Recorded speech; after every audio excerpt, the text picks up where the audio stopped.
दोस्तों, कभी कभी हमारे द्वारा की गई छोटी छोटी मदद किसी के जीवन में इतनी बड़ी छाप छोड़ जाती है कि उसका एहसान ताउम्र नहीं उतारा जा सकता।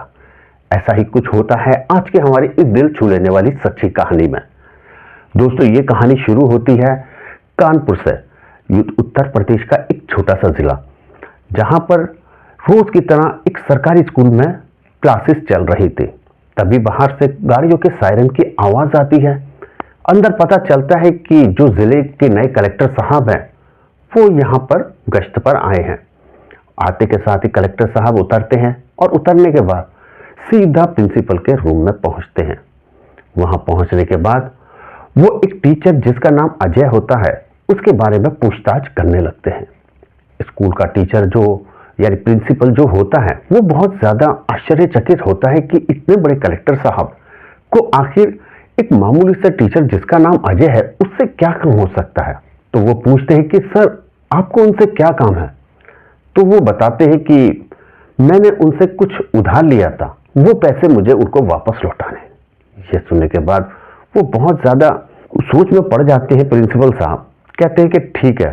फिर उसके बाद वो बताते हैं कि लेकिन जो टीचर थे जिसके बारे में आप मालूम कर रहे हैं उनका तो कई साल पहले यहाँ से रिटायरमेंट हो चुका है, अब वो यहाँ पे पढ़ाने नहीं आते। ये सुनने के बाद कलेक्टर साहब कहते हैं कि मुझे उनका एड्रेस दे दो ताकि मैं उनसे जाके मिल सकूं।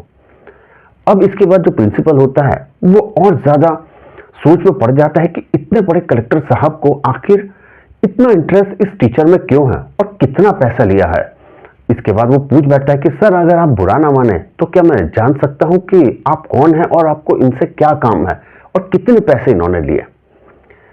ये सुनने के बाद जो कलेक्टर साहब होते हैं वो थोड़ा सा भावुक से होते हैं और एक कुर्सी पर बैठ जाते हैं। थोड़ी देर चुप रहने के बाद वो कहते हैं कि शायद आप मुझे नहीं जानते, मैं जब छोटा था तो इसी स्कूल के अंदर पढ़ा करता था और अजय सर जो थे वो मेरे टीचर थे। एक दिन क्लास लेते हुए उन्होंने अपनी जेब से 200 रुपये निकाले और सब बच्चों की तरफ दिखाते हुए कहा कि जो भी मुझे सबसे सही आंसर देगा मेरे सवाल का, ये पैसे मैं उसी को दे दूंगा। उन्होंने कहा कि अगर ये पैसे मैं तुमको दे देता हूं तो तुम इनका क्या करोगे। इसके बाद जो स्कूल में बच्चे होते हैं सभी कहते हैं कि हम चॉकलेट खाएंगे, हम चाउमीन खाएंगे, हम टॉयज लेंगे, हम वीडियो गेम्स लेंगे, हम झूला झूलेंगे, तरह तरह के वो बोल देते। इसके बाद जो कलेक्टर साहब थे जो इनका नाम राहुल है उनसे पूछा जाता है। तो अजय सर जब पूछते हैं तो राहुल कहते हैं कि सर, मैं इनका अपनी माँ के लिए चश्मा बनवाऊंगा। मेरी माँ लोगों के कपड़े सीती है और उनको कपड़े सीते सीते अब उनकी नज़र जो है बहुत कमज़ोर हो गई है, जिसके चलते हुए अक्सर सिलाई करते हुए जो सुई है उनके हाथ में चुभ जाती है, जिससे मुझे बहुत दुख होता है और मैं चाहता हूं कि इन पैसों की मैं माँ के लिए एक चश्मा बनवा के दो। अब ये बात सुनने के बाद जो अजय सर थे वो थोड़ा भावुक होते हैं, उठते हैं और राहुल के पास आते हैं जो इस समय कलेक्टर साहब थे। उससे कहते हैं कि अरे बेटा, तुम इन पैसों का अपने लिए कोई चॉकलेट खरीदो, टॉयज खरीदो, ये सब कुछ खरीदो, तुम्हें अपने माँ का भला चश्मा बनाने की क्या जरूरत पड़ सकती है। ये काम तो तुम्हारे पिताजी भी कर सकते हैं। इसके बाद वो लड़का राहुल कहता है कि नहीं मास्टर जी, मेरे पिताजी तो उसी समय स्वर्ग सुधार गए थे जब मैं माँ की गोद में था। मेरी माँ ने उसके बाद अकेले ही मेरा पालन पोषण किया, लोगों के घरों में काम किया, सिलाई की और उसके बाद मुझे पढ़ा रही है। इसलिए मैं चाहता हूं कि मैं माँ के लिए चश्मा बनवा के दो। ये बात सुनने के बाद जो अजय सर थे वो बहुत ज्यादा भावुक होते हैं और मुझे गले लगा लेते हैं, गले लगाते हैं और बहुत प्यार करते हैं। और उसके बाद वो 200 रुपये निकाल के मुझे देते हुए कहते हैं कि बेटा, ये मैं तुझे अब इनाम में नहीं दूंगा, ये मैं तुझे उधार के तौर पे दूंगा। ये पैसे ले और ये समझ कि ये मेरा उधार है और तुझे उस दिन ये उधार मेरा वापस आके चुकाना है जिस दिन तू कुछ बन जाए, और तब मैं ये पैसे तुझसे वापस लूंगा। दोस्तों, इसके बाद वो 200 रुपये उसे दे देते हैं और फिर अक्सर कभी किताब ला देना, कभी यूनिफॉर्म दिला देना, कभी फीस जमा कर देना। इस तरह से कलेक्टर साहब जब तक उस स्कूल में थे अजय सर उनकी लगातार मदद करते रहे। ये बातें टीचर और प्रिंसिपल और दूसरे स्टाफ जब सुन रहे थे तो वो भी भावुक हो जाते हैं। ये बताते हुए कलेक्टर साहब की आंखों में भी हल्के हल्के से आंसू आने लगे थे। इसके बाद प्रिंसिपल बिना देर किए रजिस्टर में अजय सर का एड्रेस ढूंढने लगता है। थोड़ी ही देर में एड्रेस मिल जाता है और वो कलेक्टर साहब को वो एड्रेस दे देता है। कलेक्टर साहब वो एड्रेस लेते हैं और बिना देर के अपनी गाड़ी में बैठकर उस बताए हुए एड्रेस की तरफ को निकल पड़ते हैं। कुछ ही देर में वहां पर उस जगह पे पहुंच जाते हैं और वहां पहुंचने पर उन्हें पता चलता है कि जो अजय सर थे वो तो कई साल पहले यहां से कहीं और शिफ्ट हो गए हैं। ये सुनने के बाद जो कलेक्टर साहब हैं वो थोड़ा परेशान होते हैं। वो आसपास में पता करते हैं और थोड़ी कोशिश के बाद उन्हें आखिरकार पता चल जाता है कि वो इस समय वर्तमान में यानी प्रेजेंट में किस एड्रेस पर रह रहे हैं। इसके बाद वो दूसरे शहर जाने का फैसला करते हैं। बिना देर के वो तभी अपनी गाड़ी में बैठते हैं और कहते हैं कि इस बताए हुए जो दूसरे शहर का एड्रेस है मुझे वहां ले चलो, अपने ड्राइवर से बोलते हैं। इसके बाद वो वहां के लिए निकल जाते हैं और उस एड्रेस पर पहुंचते हैं। उस एड्रेस पर पहुंचने के बाद वो दरवाजा नॉक करते हैं और नॉक करने के बाद वहां से एक लड़का निकलकर आता है जो कि अजय सर का लड़का होता है। कलेक्टर साहब उससे कहते हैं कि मुझे अजय सर से मिलना है। तो जो लड़का था वो कह देता है कि अजय सर अभी नहीं है और फिर पूछता है कि आपको उनसे क्या काम है। वो बताते हैं कि दरअसल मैंने उनसे कुछ पैसे लिए थे और वो मुझे पैसे वापस कर रहे हैं। दोस्तों ये बात सुनने के बाद वो एकदम खुश हो जाता है। दरअसल जो अजय सर का लड़का था वो बहुत ही बेकार लड़का था। उसने कई साल पहले ही अजय सर को वृद्धाश्रम में छोड़ दिया था क्योंकि वो नहीं चाहता था कि उसके घर में अब वो रहे, इसलिए वो अपनी पत्नी और बच्चों के साथ रहा करता था। लेकिन जैसे ही वो पैसों की बात सुनता है उसके मन में लालच आ जाता है। वो कलेक्टर साहब से कहता है कि मैं उनकी इकलौती संतान हूं, आप जल्दी से वो पैसे मुझे दे दो। कलेक्टर साहब मना कर देते, कहते हैं कि मुझे अजय सर से ही मिलना है, उन्हीं को मैं पैसे दूंगा। लेकिन लड़का लगातार जिद करता है। अजय सर के कहता है कि वो अभी आ जाएंगे, चले जाएंगे। लेकिन कलेक्टर साहब इस बात को भांप जाते हैं कि जरूर कोई बात है। वो थोड़ा सख्ती से उससे पूछते हैं तो वो बता देता है कि दरअसल मैंने जो मेरे पिताजी हैं मैंने उनको तो कई साल पहले वृद्धाश्रम में छोड़ दिया क्योंकि मैं नहीं चाहता कि वो मेरे साथ रहें और वो मुझे बोझ लगते थे। इतना सुनने के बाद कलेक्टर साहब को बहुत ज्यादा गुस्सा आता है, लेकिन वो उसे कुछ नहीं कहते और बस उससे पूछते हैं कि कौन सा वृद्धाश्रम है, मुझे दो।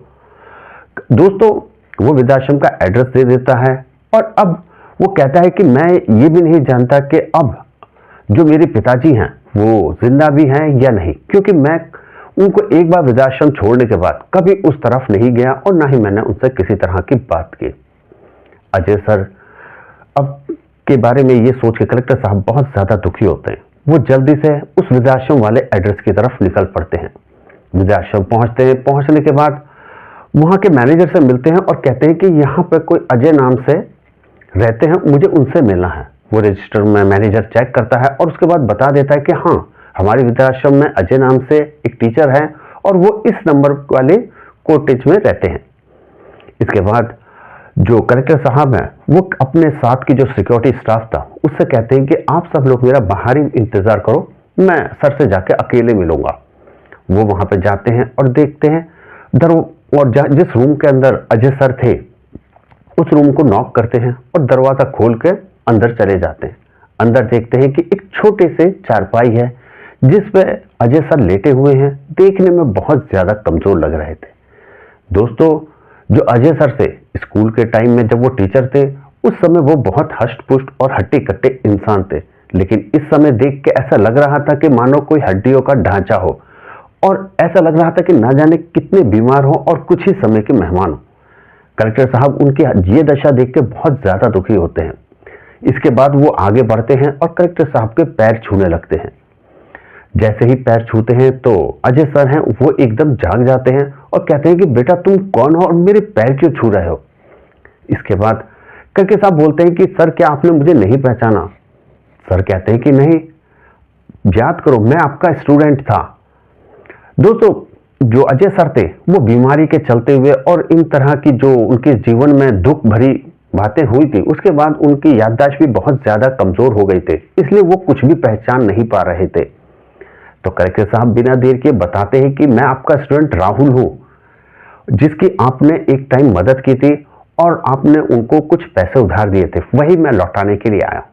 इतना सुनते के साथ ही उनकी आंखों में आंसू आने लगते हैं। वो बहुत खुश होते हैं, कहते हैं कि बेटा मुझे तुम्हें देख के बहुत खुशी हुई कि तुम मुझसे मिलने आए हो। एक मेरा बेटा है जिसको मैंने पाल पोस के सब कुछ इतना बड़ा किया, उसने कभी मेरा हालचाल भी नहीं जानना चाहा, बल्कि मुझे घर से निकाल दिया, और मैंने तो तुम्हारी छोटी सी मदद की थी और उसका बदला एहसान चुकाने के लिए तुम यहां पर आए। तो वो कहता है कि सर कोई बात नहीं, आप ही की जो प्रेरणा थी, आपका मोटिवेशन था, आपका इंस्पिरेशन था, जिसके चलते हुए आज मैं कलेक्टर बना हूं, और ये एहसान है, ताउम्र जिंदगी मेरे पे ये आपका एहसान रहेगा। इसके बाद वो बताता है कि मैं कलेक्टर बन गया। कलेक्टर की बात सुनने के बाद वो बहुत ज्यादा खुश होते हैं, उसे शाबाशी देते हैं कि शाबाश बेटा तुमने बहुत अच्छा काम किया है। इसके बाद कलेक्टर साहब कहते हैं कि अच्छा अब जल्दी से तुम अपना बैग ले लो और मेरे साथ घर चलो। घर की बात सुनकर वो कहते हैं कि मुझे अपने बेटे के घर पे अब नहीं जाना, मेरे लिए वो मर चुका है क्योंकि उसने मुझे अपने घर से निकाल दिया। कलेक्टर साहब कहते हैं कि तुम वहां नहीं, मेरे घर चलोगे, मैं भी तो तुम्हारा बेटा ही हूं। यह सुनने के बाद कलेक्टर साहब कहते हैं कि मैं किसी पर बोझ नहीं बनना चाहता।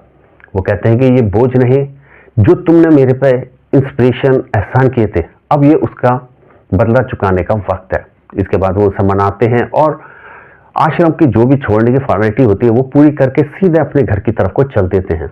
कलेक्टर साहब एक बहुत बड़े आलीशान घर में रहा करते थे और वो उसके बाद उनको घर के अंदर ले जाते हैं।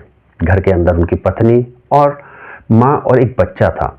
बच्चा आता है, बच्चे को देख के कलेक्टर साहब बताते हैं कि ये मेरा बेटा है। इतनी ही देर में उनकी माँ और पत्नी आ जाती हैं। माँ और पत्नी पहले से ही अजय सर के बारे में जानती थी कि कैसे जब वो छोटे थे उन्होंने उसकी मदद की थी और कैसे उन्हें प्रेरणा दी थी, जिसके चलते हुए आज ये कलेक्टर साहब बने थे। इसके बाद वो बहुत खुश होते हैं और बताते हैं कि अपनी माँ और पत्नी को कि आज से सर हमारे साथ ही रहेंगे और आज अब से ये हमारे परिवार का हिस्सा है। दोस्तों इसके बाद वो सब लोग एक साथ रहते हैं और जीवन आगे खुशी खुशी चलने लगता है। तो दोस्तों आप क्या कहना चाहेंगे अजय सर के बारे में, क्या कहना चाहेंगे कलेक्टर साहब के बारे में? आपकी जो भी राय हो हमें कमेंट बॉक्स में जरूर बताएं और वीडियो अच्छा लगे तो वीडियो को लाइक करके चैनल को सब्सक्राइब जरूर कर लें।